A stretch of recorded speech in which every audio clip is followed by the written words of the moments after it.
రాష్ట్రంలోని పేద ప్రజలకు పట్టణాల్లో 2 సెంట్లు, గ్రామాల్లో 3 సెంట్లు ఇళ్ల స్థలాలు ఇవ్వాలని, ఇంటి నిర్మాణాలకు 5 లక్షల రూపాయలు కేటాయించాలని, సూపర్ 6 హామీలను అమలు చేసే వరకు సిపిఐ పార్టీ పోరాటం ఆగదని సిపిఐ రాష్ట్ర కార్యదర్శి మాజీ ఎమ్మెల్యే రామకృష్ణ ప్రభుత్వాన్ని డిమాండ్ చేశారు. నంద్యాల పట్టణంలో గృహ లబ్ధిదారులతో కలిసి రాష్ట్ర కార్యదర్శి రామకృష్ణ స్థానిక టెక్కె మార్కెట్ యార్డు నుండి ఎంఆర్ఓ కార్యాలయం వరకు నిర్వహించిన భారీ ర్యాలీలో పాల్గొన్నారు. అనంతరం ఎంఆర్ఓ కార్యాలయ ఆవరణంలో లబ్ధిదారులను ఉద్దేశించి ఆయన మాట్లాడుతూ రాష్ట్ర వ్యాప్తంగా నేడు అన్ని మండల కేంద్రాల వద్ద ఇంటి స్థలాలిచ్చి ఇళ్ల నిర్మాణాలకు 5 లక్షల రూపాయలు కేటాయించాలంటూ సిపిఐ పార్టీ ఆధ్వర్యంలో ధర్నా నిర్వహిస్తున్నామని తెలిపారు. ఎన్నికల సమయంలో ముఖ్యమంత్రి చంద్రబాబు నాయుడు ఇచ్చిన సూపర్ 6 హామీలను అమలు చేయాలని డిమాండ్ చేశారు. జూన్ 12వ తేదీ నాటికి ప్రస్తుత ప్రభుత్వం సంవత్సర కాలం పూర్తి చేసుకుంటుందని, కానీ ఇచ్చిన హామీలను ఇంతవరకు అమలు చేయలేదని ఆయన పేర్కొన్నారు. ఇప్పటికైనా రాష్ట్ర ప్రభుత్వం ఏవైతే హామీలు ఇచ్చిందో వాటిని అమలు చేయాలని, లేకుంటే వామపక్ష పార్టీలతో పాటు కలిసి వచ్చే అన్ని పార్టీలతో ముందుకు వెళతామన్నారు. ఈ సమావేశంలో సిపిఐ జిల్లా సహాయ కార్యదర్శి బాబా ఫక్రుద్దీన్, జిల్లా కార్యవర్గ సభ్యులు సుంకన్న, రాధాకృష్ణ, సిపిఐ పట్టణ కార్యదర్శి ప్రసాద్, మురళీధర్, సోమన్న, భార్గవ్, శ్రీనివాసులు, మహిళా నాయకురాలు లక్ష్మీదేవి, సుశీలమ్మ, హరినాథ్, సంజీవులు, శాఖ కార్యదర్శులు హబీబ్, చాంద్ బాషా, హుసేన్ సాతో పాటు అర్జీదారులు పాల్గొనడం జరిగింది. ఇవాళ చదువుకున్న పిల్లలందరూ కూడా నేను చాలా బ్రహ్మాండంగా చెప్పావు. తల్లికి వందరం అంటే ఒక పిల్లోనికి కాదు, జగన్మోహనుడు ఒక పిల్లలకి ఇస్తాడు. నేను అమ్మ ఎంత మంది పిల్లలు ఉంటే అంతమంది పిల్లలు ఇస్తా, ఇంకా ఎక్కువ మంది పిల్లలు గుర్తించుకోండి అని చెప్పాడు. పాపము ఇవాళ మరి నీవేం ఒకరికని ఇచ్చావా? ఇంకా ఒక్కరికి కూడా ఇవ్వాల. ఏమో ఎవరికని ఇచ్చాడా? తల్లికి వందనం ఏడా ఇవ్వాల, తల్లికి వందనం ఇవ్వాల.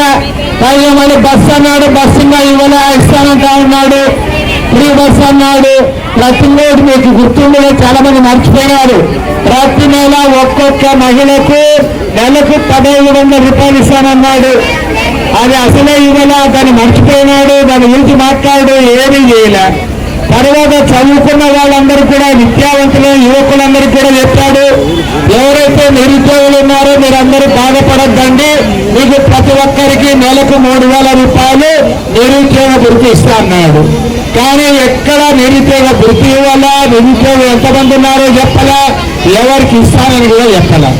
కాబట్టి ఇవాళ మేము ప్రభుత్వాన్ని అడుగుతా ఉన్నాం, అయ్యా సంవత్సరం అయింది కాబట్టి నీకు మళ్ళీ గుర్తు చేయడానికి ఇవాళ రాష్ట్రమంతా 26 జిల్లాల్లో కూడా ఇవాళ ధర్నా కార్యక్రమాలు చేపట్టాం. ఇంతటితో వదిలిపెట్టము. మీరు వెంటనే వీటన్నిటి కూడా అమలు చేయాలి. అమలు చేయకపోతే రాబోయే రోజుల్లో రాష్ట్ర వ్యాప్తంగా జనాన్ని సమీకరించి ఒక్క భారత కమ్యూనిస్ట్ పార్టీనే కాదు, ఇతర వామపక్ష పార్టీలను, ఇతర పార్టీలను కూడా కలుపుకొని రాష్ట్ర వ్యాప్తంగా పెద్ద ఎత్తున ఉద్యమానికి శ్రీకారం చుడతాం. కూటమి ప్రభుత్వాన్ని నిలదీస్తాం. కానీ ఇవాళ ముఖ్యమంత్రి గారు ఏమంటా ఉన్నారు? ఖజానాలో డబ్బులు లేవు. నేను అధికారంలోకి వచ్చిన తర్వాత బీరువా జరిగి చూసినాను, బీరువాలో డబ్బులు లేవు అని చెప్తాను. అయ్యా బీరువాలో డబ్బులు ఉన్నాయా లేదా నీకు తెలియదా? నేను అడుగుతా ఉన్నా. నువ్వు 40 ఏళ్ళు ఎమ్మెల్యేగా ఉన్నావు, మంత్రిగా పనిచేశావు, ఆర్థిక శాఖ మంత్రిగా పనిచేశావు, రెవెన్యూ మంత్రిగా పనిచేశావు, 4 సార్లు ముఖ్యమంత్రిగా పనిచేశావు, 15 ఏళ్ళు ప్రతిపక్ష నాయకుడిగా కూడా పనిచేశావు. కాబట్టి ఏమంటే ఎక్కడ ఏముంది, ఏ ఊర్లో ఏముంది, ఖజానాలో ఎంత ఉంది, బ్యాంకులో ఎంత ఉంది, అప్పు ఎంత ఉంది, అన్ని విషయాలు కూడా చంద్రబాబు నాయుడు గారికి తెలుసు. నీకు తెలియని విషయమే లేదు. నువ్వు అధికారానికి రాకుండా నన్ను కూడా చెప్పినావు, వాగ్దానాలు చేసినావు. ఇవాళ అది అమలు పరచవయ్యా అంటే బీరువా ఖాళీ ఉంది, బీరువా బీగాలు దొరకలే, లేదంటే ట్రంక్ పెట్లో చూస్తే ట్రంక్ పెట్లో ఏం లేదు, ఆ బంగారు లేదు, నగదు లేదు, వెండి లేదు, అప్పులున్నాయి, అప్పు పత్రాలు ఉన్నాయని చెప్తే ఎవరైనా నమ్ముతారా అని నేను అడుగుతా ఉన్నా. ఇవాళ రాష్ట్ర వ్యాప్తంగా పేదవాళ్ళు ఎవరైతే ఉన్నారో ఆ పేదవాళ్ళందరూ కూడా ఇళ్ల స్థలాలు ఇవ్వాలి. ఇంటి నిర్మాణానికి 5 లక్షల రూపాయలు ఇవ్వాలి. 5 లక్షల రూపాయలు ఇచ్చి తీరాలి. అదేవిధంగా ఇవాళ ఎవరైతే పిల్లలు చదువుకుంటా ఉన్నారో వాళ్ళందరికీ తల్లికి వందనం అన్నావు, ఒక్కొక్కరికి 15,000 అన్నావు. ఎంతమంది పిల్లలు ఉంటే అందరికి కూడా ఇస్తానన్నావు. ప్రతి ఒక్కరికి కూడా ఈ నెలలోగా ఇవ్వాలని కూడా సిపిఐ తరఫున డిమాండ్ చేస్తా ఉన్నాం. తర్వాత మీకు ప్రైవేట్ కూడా ఉద్యోగాలు దొరకలా, నిజంగా ఎక్కడైనా వాళ్ళకి ఉద్యోగం వస్తే వాళ్ళకి ఇవ్వమని మేము అడగలేదు. నిరుద్యోగులైన విద్యావంతులైన యువకులందరికీ కూడా ఖచ్చితంగా ఇవ్వాలి. కాబట్టి ఆడలకు బస్సు సౌకర్యం చెప్పాము, ఆడ తెలంగాణలో గవర్నమెంట్ ఇస్తా ఉంది కాబట్టి ఇక్కడ కూడా ఇవ్వాలి. ఇక్కడ ఇవ్వడంతో పాటు ఇవాళ కొత్త విషయాన్ని కూడా తెచ్చినాడు. ఏదైతే రేషన్ బియ్యం ఉందో, బియ్యం చాలా మంది తీసుకోవడం లేదు, ఆ బియ్యం బదులు డబ్బులు ఇస్తాను అంటా ఉన్నాడు. నేను దానికి ఒకటే చెప్తా ఉన్నా, ఆ బియ్యం ఎందుకు తీసుకోవడం లేదంటే ఆ బియ్యం సరిగా లేదని తినడం లే. కాబట్టి ఇవాళ పక్కన ఉన్న తెలంగాణ ప్రభుత్వం వాళ్ళు ఇవాళ రేషన్ కార్డుదారులందరికీ కూడా సన్న బియ్యం ఇస్తా ఉన్నారు.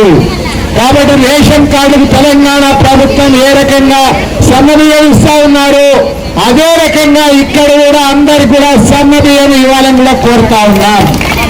అప్పుడు ఎవరు కూడా మాకొద్దండ్రు, ప్రతి ఒక్కరు కూడా బియ్యం తీసుకుంటారు, ఆ బియ్యం తీసుకొని దానంతా వండుకుంటారు, పిల్లలు తల్లిదండ్రులు అందరూ కూడా దాన్ని మంచిగా వాడుకుంటారు. అమలు చేసేంత వరకు కూడా ఎర్రజెండా పోరాడుతుంది.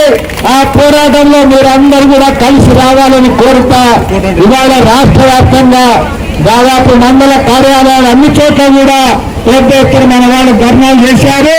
ప్రభుత్వం ఇప్పటికైనా ఆలోచించాలి, పేదవాళ్ళకి ఇచ్చిన వాగ్దానాలు హామీలు అమలు చేయాలని డిమాండ్. మేము అధికారంలోకి వస్తే 2 సెంట్లు పట్టణ ప్రాంతాల్లో, గ్రామీణ ప్రాంతాల్లో 3 సెంట్లు ఇస్తామని చెప్పేసి ఆయన చెప్పడం జరిగింది. ఆయన చెప్పినటువంటి విధంగానే వాళ్ళ క్యాబినెట్ లో కూడా ఆ విధంగా జీవో కూడా పాస్ చేయడం జరిగింది.